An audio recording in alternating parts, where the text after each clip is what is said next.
Hi, this is Ron Heinlein with DTFootwear.com. This one is going to be a little bit longer because we're going to talk about diabetics' need for proper footwear. And I have a list here. Then I will quickly try to answer all the questions. Why do I need diabetic shoes if I'm a diabetic? Very simple. You need the protection. Is number one, because you're susceptible to wounds that can turn into ulcerations more so than anybody else. Also, you need the inserts that generate the circulation that keeps the disease out of the foot. I'm looking down at my cheat notes. Do shoes help neuropathy? The shoes don't, but the inserts do. The inserts will help generate and keep neuropathy out of the foot, or diabetes out of the foot. And diabetics know that neuropathy is one of the major problems. That's the nerve endings are being destroyed by the disease. And the inserts raise the temperature up 2% and keeps the disease out of the foot, and it does work. What is the use of diabetic? What is the use of a diabetic shoe? Well, like I just answered that question again, it's protection, it's circulation, giving your toes freedom, toe box, deeper counter where you can put the inserts in and everything from that. What do diabetic shoes look like in appearance? Years ago, they looked like monster shoes, if I put it in those terms. They've come a long ways. All therapeutic companies have come a long ways in really putting more appeal, more style into it. Again, we're not a therapeutic line is not Nordstrom's or Macy's from that point, but they do have, and we all have, very good looking shoes in most cases. What is diabetic foot pain? Basically, it's neuropathy. What causes a lot of it is the nerve endings. You get the tingling, you get the numbness. There's many times that you can't feel the bottom of your foot if it gets to that phase. Pain can be caused by wounds, can be caused by a lot of things, but diabetics, the more the disease sits in the foot, the more it has a picnic with your nerve endings, more and more. In that case, you're more susceptible to wounds, and wounds can turn into ulcerations.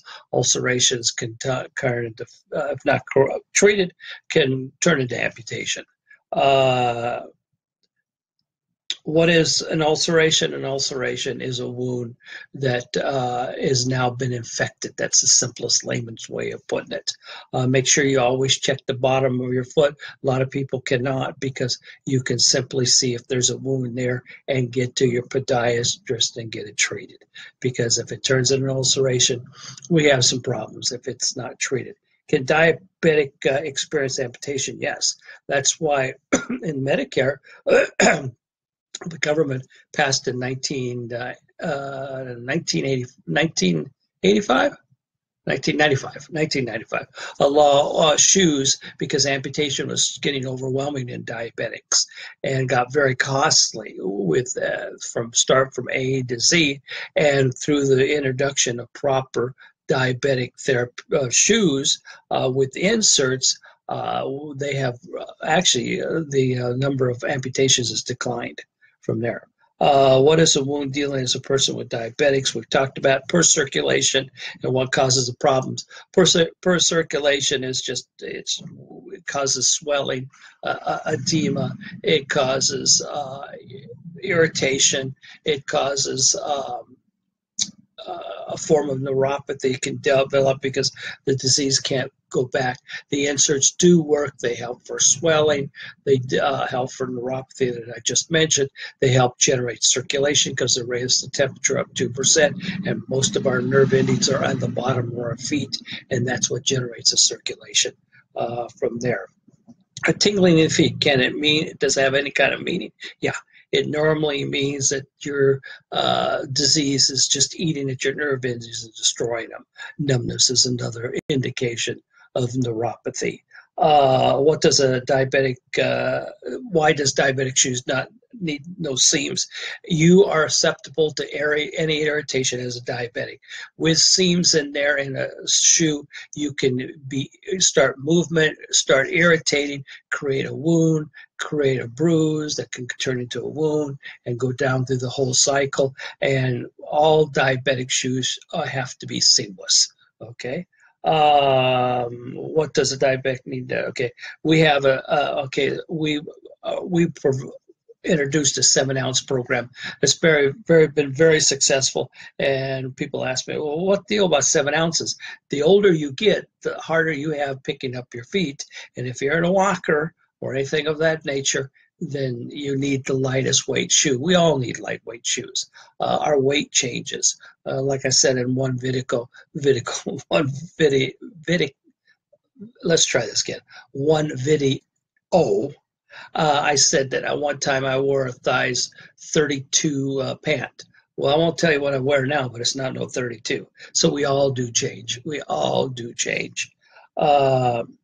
Why is the added strength in the midsection and the counter so important to the shoe?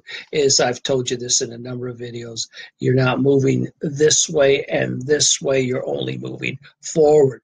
You're not moving bilateral, and the more bilateral movement you have, the more wear and tear you have on your foot.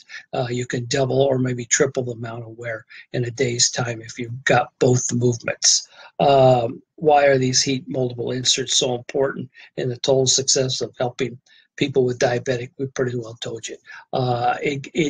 You don't have to have a diabetic to take advantage of these inserts and what I call customized heat moldable inserts. And they have a durometer that's very thick, and in turn they have the support that you don't find in normal inserts. They have the T-bar, they have the cradle heel, they have everything. They have the padding, more padding in the metatarsal area. So they have all kinds of major advantages from that point. So this insert's not only for diabetics. It originally started as for diabetics, but because the out layer, or the top layer, I should say, has the components of raising the temperature up 2%. This is a great thing, but it helps people who are not diabetic because it develops to the foot, molds to the foot, and develops a cradle heel, and it has a customized concept to it. Can added weight create additional problems to a person with diabetes? Of course. Yeah, I mean, the more weight you put on, the harder it is to generate circulation.